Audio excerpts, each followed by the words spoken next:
Hello, I am Bentham and welcome back to Factorio Railworld. So the first thing we're going to do today is just resupply on various materials. I did a quick check of my inventory at the start and I was sort of just a bit low on everything really. So I'm getting iron, copper, steel, trying to get 2 stacks of that. I don't know why for ages I kept just having 1 stack because it kept being that I ran out of it. So I've started having 2 now, and I think I had 3 in previous series that I've done, whatever. Also getting a bunch of electronic circuits and advanced circuits, and actually the electronic circuits don't seem to be flowing very well right now, and had a trouble sort of gathering them all together. I had to get them off like branches and things like that. Check of the alien signs, and that's all working fine. And now that we've got everything resupplied, let's go off and do some work. So going off to check on copper, see how that's going. And you can see the copper ore is built up nicely, but the thing is, it's sort of like it's flowing as fast as it can, but we could still do with increasing it to make sure that the circuits are all being supplied at a decent speed. So what I'm doing here is trying to work out a new path for a new conveyor belt, and what I decided to do is have one going under the lake that's there, the tiny little lake. And then what I do is I disconnect some bits of the conveyor belt so that I can mess about with it without copper going everywhere, because that's a pain.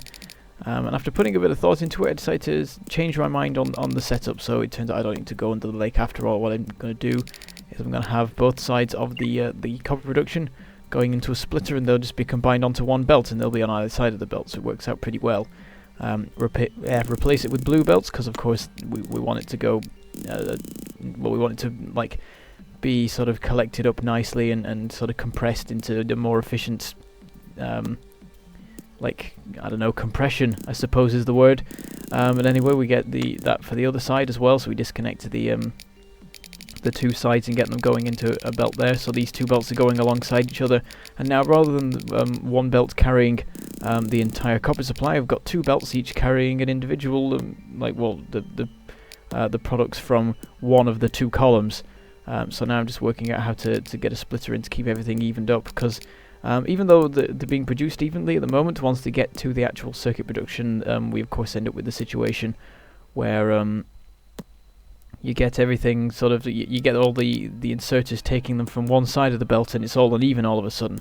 So you have to put these splitters in to even out either side and try and counteract that. Though it is quite hard when the belts are completely full, because they sort of it just ends up swapping the side of the belts that's emptied, but it helps a little bit.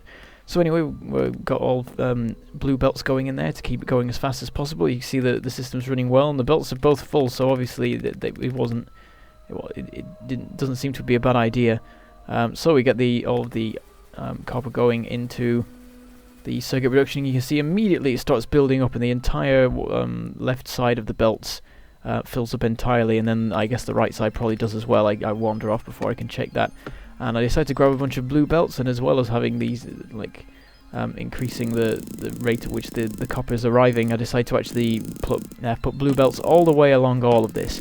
It's not really necessary, but I decided to do it anyway, just because as time goes on, copper production will get faster and faster. We'll have more and more furnaces working on it, so I want to just keep on increasing. We might as well put the capacity in, because it's going to get to a point where we need blue belts to keep it moving quick enough. If we put them in now, then they're ready for when that time comes. So anyway, I'm checking up on module production and so on while I'm waiting for the blue belts to be produced, which takes a while. And I've also put blue belts along the conveyor belt for blue belt production now as well. You can see I was walking back there, I spotted on the radars that there's a single red dot right in the corner of the area that the radars can see, which has confused me. And I meant to go and investigate it, but I actually never get round to it this episode, and I know it's still there at the end. So that's something to be looking at in future. I think maybe in the next episode I'll start off by wandering over there and seeing what's going on, because I have my power suit now, so I can deal with a lot more. I mean, it could just be one biter, but if it's multiple, then I can probably deal with it anyway. So what I've decided to do over here is, now that copper can flow faster, I'm going to put in some more furnaces so that it can be produced faster and keep the belts full. So I decided to put 8 new ones in, so that's 4 in each of the 2 columns, and then I get that all hooked up with the conveyor belts. Put in the inserters, and annoyingly the inserters that I put in are just outside of the range of the substations. I was eventually going to have to put these in anyway, so it isn't that much of a problem, because It's just extending them now rather than later, and as time goes on I'll continue to add in more furnaces, and at that point the substations will be more necessary. But anyway, I have some efficiency modules handy, level 2, so I just fill up the what I can with those, and then with all that done I'll be able to get some later and carry on with that. And I decided to go and check up on the mining system that's going on over here of the old copper mining outpost, and you can see that there's a lot of mining drills that are running out now, which is good. So hopefully it won't be too long before all this can finally be cleared away, because well, I want to put a railway through here actually, so I'd quite like it to be clear so I can get on with that. It's to do with the whole oil outpost thing, because the train for that is temporary. I'm going to make some changes. It's going to have more than 2 stops and stuff like that. But anyway, now that the number of things being mined the number of mining drills producing ore has been reduced so much, I decided to downgrade the belts along here back to the standard belts, and that should probably be fine. And that means I can use the blue belts elsewhere, because I'm going to need them for stuff. So what I do is I sort out evening out either side of the belt up here as well. And I'm not sure how necessary this is really, because I do that when it joins the main belt, but having multiple cases of this will be helpful in sort of making sure that everything stays even. Because as I said, if the belts are completely full, then it's difficult to actually get them to be evened out properly, because the systems sort of break down. Anyway, over here I've realised that I actually made a mistake. There's more ore being produced than I realised, and I actually have to put in something to even out either side of the belt there, and actually a couple of blue belts as well to keep everything running fine. I don't need to turn the entire thing back to blue belts again, but it need a bit of upgrading to sort that out. Anyway, that should mean that we, well, for now it looks like the ore supply is going to be enough for those furnaces, but of course as time goes on the old iron mine will run down. Anyway, moving on, we need to resupply the coal in the steel production over here, so I run over to the chest and grab a bunch there. And I actually fill my inventory up. We're getting to that sort of stage now where I have so much stuff that I'm producing that it can actually fill up my inventory, all the different types of modules and all sorts of random little bits like that. I've got all sorts of train things as well. In fact, I have a train in my pockets, which is slightly strange, but we'll ignore the logistics of that for now. And I just emptied out some stuff into a chest there, and you can see there that steel production nearly filled up all the way back to the actual production of it. The conveyor belt was nearly full, which is quite surprising. But of course I ruined it by taking a bunch more off the line, but it looks like we might just get to that finally after so many episodes, which is weird because we haven't been increasing steel production at all. We haven't done it in like 10 episodes, and yet now we have enough. And actually thinking about it now, I realised it's something to do with the science. The main consumption of steel is the green science, and now that we're doing all this stuff involving alien science, the science is moving a lot more slowly, particularly considering that a lot of the time it's off, because I'm putting in the bare minimum of alien artifacts for now, so that it's not always going. So now the steel has a chance to build up and so on. But anyway, what I'm doing now is I'm over here at the processing unit production, and I've decided to change the system up. I realised almost immediately after I built it a couple of episodes back that there was a much more efficient way to set it up. I was leaving gaps of 3 between each of the things, each of the assembly machines, and I've since realised that actually you only need a gap of 3 between each 2. So I'm just changing that up, and also I've decided to add some more on. So I thought, seeing as I was going to extend the system, this would be a good time to fix it before it got a bit too fiddly to do all the replacement and so on. So anyway, I've moved things up, and in order to get the power supply to it now, because it's using the space a lot more efficiently and there's no room for power poles, I have to get some underground belts in place and then get a substation filling that gap so that we can actually power it properly. So anyway, those 2 gets going, and then I start setting up the 3rd one. You can see it's directly next to the one that it's being added onto, rather than having a gap of 3 between, which you would have done otherwise. So it's more efficient. It's a weird system, and there are probably better ways of doing it, but with the space that I had available, that was the system I had to go for to make it work. So anyway, those 3 are going now, and I get the effectivity modules, efficiency modules. I forget that the name has changed. I'm so used to saying effectivity, even though it's such a clunky word. But anyway, yeah, we got those filled up and going efficiently, and I decided to put some more alien artifacts into the science production because they've all been used up. So that's the obvious thing to do. I also go down to the the train area here, and after refueling the train that had just come in, it's time to actually put in the signals, which is the bit that some of you will just not understand. But I suppose I can give you a short explanation here. So the way it works is by blocks, and the blocks are sort of determined by where you position the various signals. So what I'm doing here is that I'm putting a signal at the beginning and end of each of the station sections, which means that in the direction they are facing, each station now has a block. If a train is in that block, then another train can't enter that block. So it stops the trains from crashing into each other, because if there's one in the way, it stops. And then what I'm also doing is I'm putting a block on each of the junctions that go off the main lines, and then each of these circular multi-way junctions become their own block by me just blocking off the exits each time.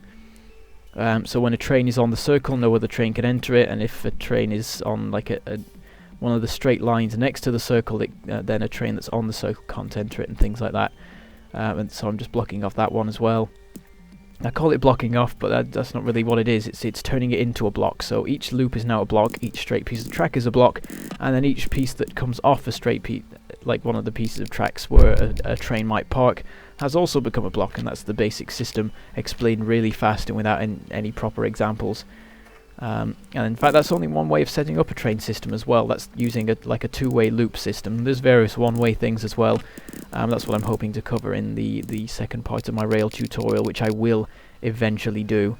So anyway, I'm over here now at this at the new iron outpost, and I've taken out some mining drills that have shut down, and I've also changed the direction that all the conveyor belts are going into, because since it was all set up, the location of the train has actually been moved.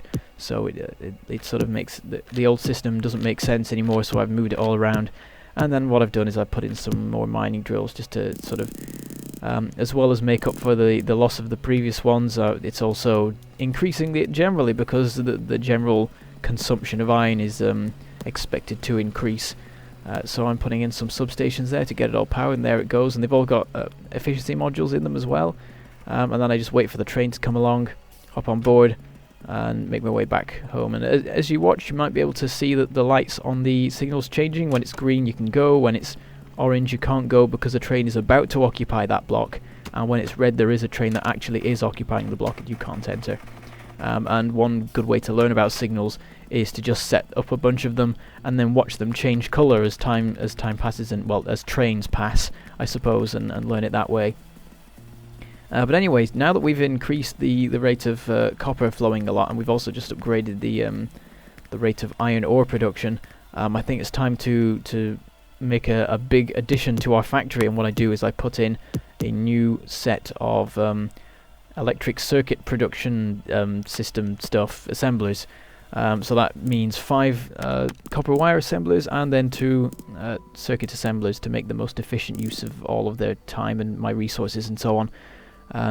So I get all of the many inserters going on to allow it to be loaded quick enough, and then put all the conveyor belts in place, fill them all with efficiency modules and so on and so forth. And once all that's done, they've all been assigned to their tasks as well. Like extend the final conveyor belt, and there you go, it starts going like crazy. And so we've now got insane amounts of copper and iron being consumed to make insane amounts of circuits, which should hopefully keep the systems running at maximum speed as much as possible. And it's probably going to be a long time before I can do an upgrade like that again, because we're going to need a lot more production of everything to be able to keep up like any more circuit production than we're already doing. It's already hoovering up copper like crazy. Anyway, I just put one more alien artifact there into the alien science production, and I think that should be enough to get us productivity module level 3. Once we have those, we can make them and then put them into the system to make everything even more efficient for doing any of the science involving alien artifacts. So anyway, I just have a quick check of that as I'm passing as well and see how that's running. It all looks fine, and it's time to wander off back over to smelting to see how things are going there. So I have a checkup on copper, and I have a bunch more efficiency modules now. So I just run along and fill up all of the things there, all of the furnaces, and I fill up the entirety of all the copper furnaces. So now the entire copper system, copper smelting system, is running on 1/5 of what it originally did, which is excellent because it means that there's barely any power usage from it. as is the way that I like to go about things. Also, you may have spotted there that the science has just been done. We now have productivity modules level 3. So what I do is I go back to the system and I take out all the productivity modules that we have there, so that they can be turned into the level 3s and not just sort of instead of sitting around and not doing anything.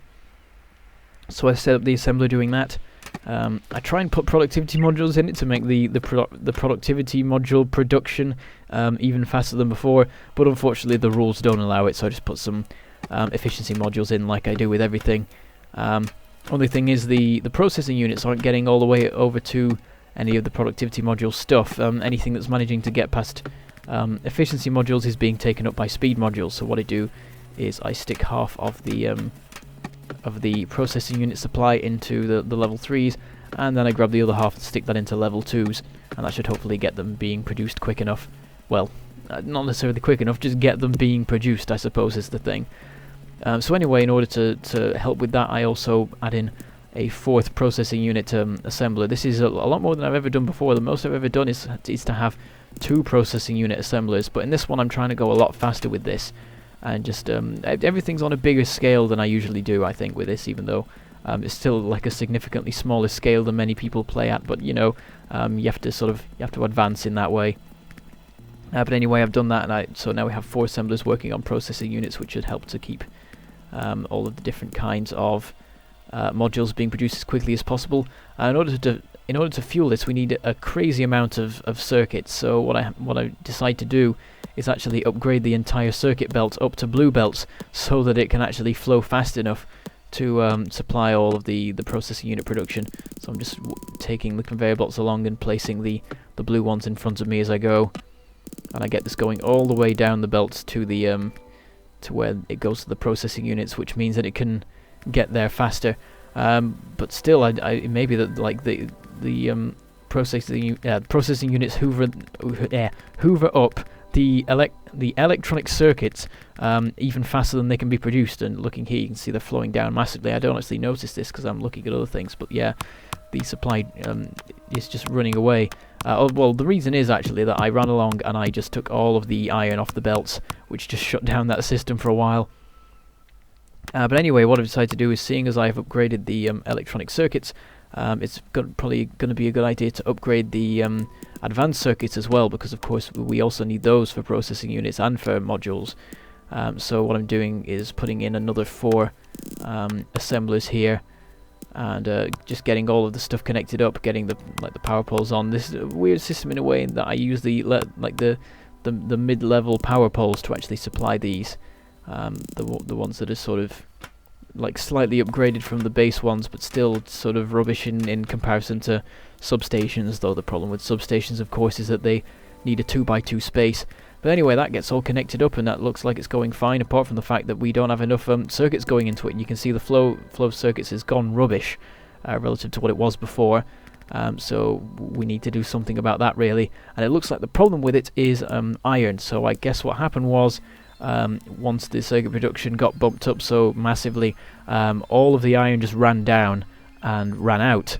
So it's time to go and investigate that and see what we can do. You see the belt is full, so the limit seems to be in the speed that the belt can actually deliver it. So what I do is I put a blue belt in, which should compress everything up on the belt so that more can get along like on that same belt. And when I first went to check the furnaces, then they were like, some of them were off. And once I put the blue belts in, a couple more of them switched on because there was now space to place the iron plates that they'd made. But it's still not really enough, and it looks like we're going to have to make a second belt, but we don't really have enough time for that in this episode, so that'll probably be something for next episode. Anyway, while I'm here, I just check on what has efficiency modules, and there's only 2 on the end that need them, which is convenient because I have 4 efficiency modules. So I put those in. It means that all of the furnaces for copper and iron now have the modules in them, I believe.